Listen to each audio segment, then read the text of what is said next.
Hello everyone, welcome back to Lavi chemistry classes. तो आज हम फंडामेंटल्स ऑफ केमिस्ट्री फर्स्ट के atomic structure and periodic properties के बहुत ही इंपॉर्टेंट टॉपिक को पढ़ने जा रहे हैं। The topic is Heisenberg uncertainty principle. तो चलिए इसको थोड़ा पढ़ लेते हैं। Heisenberg uncertainty principle, it states that it is impossible to determine simultaneously the exact position and exact momentum or velocity of an electron. This theory was proposed by German scientist Werner Heisenberg in 1927. तो समझते हैं इसको। तो German scientist Werner Heisenberg ने 1927 में एक principal बताया था। उसमें ये बताया था कि जो माइक्रोस्कोपिक पार्टिकल होते हैं उनकी एग्जैक्ट लोकेशन और एग्जैक्ट मोमेंटम को एक साथ डिटरमाइन करना 100% संभव नहीं है, पॉसिबल नहीं है। माइक्रोस्कोपिक पार्टिकल जैसे इलेक्ट्रॉन, प्रोटॉन, न्यूट्रॉन। ठीक है, आपने बोर्स मॉडल पढ़ा होगा। बोर्स ने क्या बताया था कि जो ऑर्बिटल होता है उसमें क्या घूमता है, इलेक्ट्रॉन। इलेक्ट्रॉन घूमता रहता है, उसकी एक फिक्स पाथ होती है। लेकिन हाइजेनबर्ग ने कहा कि उसकी एक फिक्स पाथ नहीं होती है डिटरमाइन, क्योंकि जब इलेक्ट्रॉन रिवॉल्व होता है, इलेक्ट्रॉन घूमता रहता है न्यूक्लियस के अराउंड, तो उसकी एग्जैक्ट लोकेशन क्या है, उसका एग्जैक्ट मोमेंटम यानी संवेग क्या है, उसको एक साथ डिटरमाइन हम नहीं कर सकते। ये किसने कहा था, हाइजेनबर्ग ने। Is that clear?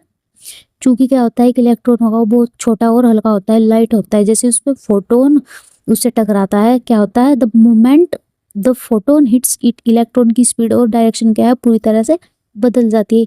इजिली हम क्या बोलेंगे इसको, इजी वर्ड में क्या बोलेंगे, जैसे कि अगर आप एक चलती हुई कार देखेंगे, उस पर टॉर्च की रोशनी पड़ेगी। ठीक है, टॉर्च की रोशनी पड़ने से उस पर वो अपना रास्ता नहीं बदलती। क्यों? क्योंकि वो तो मैक्रोस्कोपिक पार्टिकल है। लेकिन माइक्रोस्कोपिक पार्टिकल जो होता है, इलेक्ट्रॉन, प्रोटॉन, न्यूट्रॉन, वो इतना लाइट होता है, इतना हल्का होता है कि उसकी रोशनी की एक छोटी सी किरण से भी वो अपनी जगह से हिल जाता है। तो ये theory German scientist Werner Heisenberg ने 1927 में दी थी। अगर हम मैथमेटिकली इसको देखें तो इसका फॉर्मूला होगा, the formula is delta X into delta P more than equals to H by 4 pi, जहाँ डेल्टा एक्स क्या है, uncertainty in position, and delta P क्या है, अनसर्टेनिटी इन मोमेंटम, एच क्या है, प्लैंक्स कांस्टेंट। अब यहाँ पे क्या किया हाइजेनबर्ग ने, इसको दो केस में डिवाइड कर दिया। It can be divided into two cases. Case number first क्या है, if delta x is very small the position of microscopic particle can be measured accurately, but delta p will be very large, which measure that momentum or velocity of particle cannot be measured with accuracy. समझते हैं इसको। अगर delta x बहुत छोटा है, small है, यानी हमने माइक्रोस्कोपिक पार्टिकल की पोजीशन को तो एक्यूरेसी से नाप लिया, तो ऑटोमेटिकली क्या होगा, डेल्टा पी यानी अनसर्टेनिटी इन मोमेंटम बहुत बड़ी हो जाएगी। इसका मतलब हम उसकी मोमेंटम या वेलोसिटी को सही से नाप नहीं सकते। ठीक है, अब केस नंबर 2 क्या है, केस नंबर फर्स्ट का उल्टा। अगर डेल्टा भी बहुत स्मॉल होगा, यानी हमने इलेक्ट्रॉन की मोमेंटम या वेलोसिटी को तो परफेक्टली एक्यूरेसी के साथ पता कर लिया क्या है, तो अब क्या होगा, डेल्टा एक्स से जो अनसर्टेनिटी इन पोजीशन है वो बहुत बड़ी हो जाएगी, यानी हमें ये नहीं पता चलेगा कि इलेक्ट्रॉन एग्जैक्ट किस जगह पर है। ठीक है, तो आप समझ गए होंगे कि हाइजेनबर्ग प्रिंसिपल क्या है। अब बात करते हैं इसकी सिग्निफिकेंस की। सिग्निफिकेंस में 3.3 सिग्निफिकेंस दिए हैं, पढ़ते हैं significance number first. Important for microscopic particles. This principle is significant only for microscopic particles like electron, protons and neutrons. ये प्रिंसिपल केवल किस पे सिग्निफिकेंट होता है, किसके लिए लागू होता है, केवल इलेक्ट्रॉन, प्रोटॉन, न्यूट्रॉन्स के लिए, यानी जो माइक्रोस्कोपिक पार्टिकल होते हैं हमारी रोजमर्रा की जिंदगी पर, लाइफ पर ये लागू नहीं होगा। जो मैक्रोस्कोपिक पार्टिकल्स होते हैं, मैंने पहले बताया था, मैक्रोस्कोपिक पार्टिकल्स यानी जो मूविंग कार है, बॉल है, हम खुद हैं, हमारे सामने जो हमें आंखों से दिखाई दे रहे हो वो मैक्रोस्कोपिक पार्टिकल होते हैं। ये उस पर लागू नहीं होती, ये सिर्फ और सिर्फ माइक्रोस्कोपिक पार्टिकल्स पर ही लागू होगी। तो significance number 2, no definite path. ठीक है, ऑर्बिटल्स यानी कि it completely rules out the concept of fix और definite paths for electrons, since we can't know the exact position and velocity together, we can't predict a fix path.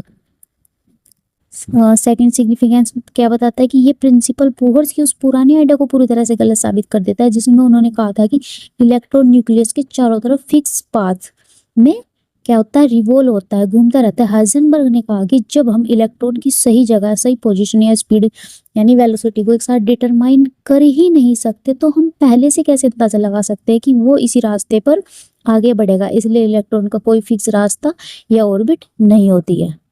Significance number third, concept of probability.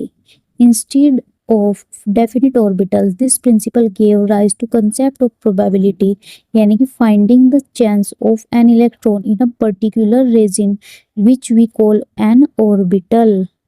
इस significance को ध्यान से समझना। जो Heisenberg थे उन्होंने अपना प्रिंसिपल दिया, किस लिए, यानी कि क्या है थर्ड पॉइंट, इस प्रिंसिपल के आने के बाद बोहर्स का जो डेफिनेट ऑर्बिट थी यानी कि उसकी फिक्स पाथ थी, फिक्स रास्ता था, उसके आइडिया को उन्होंने खत्म कर दिया, समाप्त कर दिया। अब क्या है कि ये माना जाता है कि जो इलेक्ट्रॉन होगा उसका एक फिक्स रास्ता तो नहीं हम बता सकते, पर हम ये बता सकते हैं कि किस एरिया में इलेक्ट्रॉन के मिलने की प्रोबेबिलिटी यानी संभावना सबसे ज्यादा, और जहां इलेक्ट्रॉन के मिलने की संभावना सबसे ज्यादा होती है उसे हम ऑर्बिटल कहते हैं। यानी कि जो बोहर्स थे उन्होंने ऑर्बिट के बारे में बताया था, ऑर्बिट को बताया था, और जो हाइजेनबर्ग थे उन्होंने ऑर्बिटल के बारे में बताया।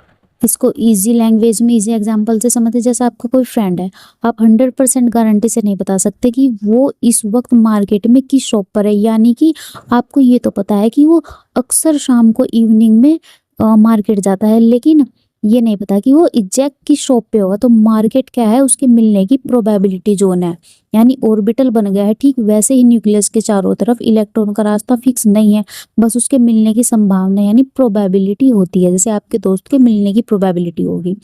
तो आई होप कि हाइजेनबर्ग अनसर्टेनिटी प्रिंसिपल का कंसेप्ट और उसका सिग्निफिकेंस आपको समझ आ गया होगा। और अगर कोई भी प्रॉब्लम है तो आप मुझे कमेंट कर सकते हैं, मैं कमेंट में उसका रिप्लाई ज़रूर करूँ। मेरी वीडियो पसंद आई हो तो उसको लाइक, शेयर और सब्सक्राइब करना मत भूलना। मिलते हैं नेक्स्ट क्लास में।